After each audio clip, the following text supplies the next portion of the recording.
आज लोकशाहीचा उत्सव साजरा होतोय आणि लोकशाही मराठी याविषयीचे प्रत्येक अपडेट तुमच्यापर्यंत पोहोचवत आहे। तर देशभरातील 93 मतदारसंघ आणि ज्यापैकी 11 मतदारसंघ हे महाराष्ट्रातले आहे, त्या ठिकाणी मतदानाला सकाळी सुरुवात झाली आणि आतापर्यंत नेमकं किती मतदान झालेलं आहे, कशा पद्धतीने मतदान झाले, कोण कोण दिग्गज या ठिकाणी येऊन मतदान करतायत, त्याचे प्रत्येक अपडेट आपण लोकशाही मराठीच्या माध्यमातून घेत आहोत।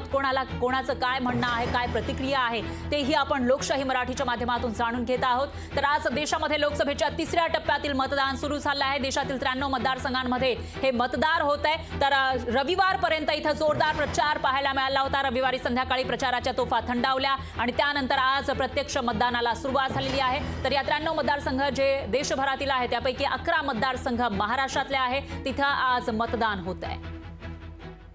हे बघा, निर्णय हा जनता घेते आणि जनतेला माहीत आहे की काँग्रेस पक्षाचा विचार आणि काँग्रेस पक्षाची विचारधारा ही जर कोण प्रभावीपणे मांडू शकते तर ते मी आहे।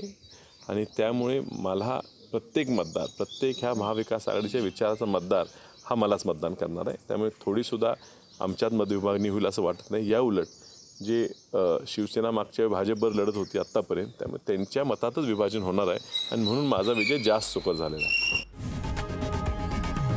लोकशाही मराठी ऐका, पहा, जागरूक रहा।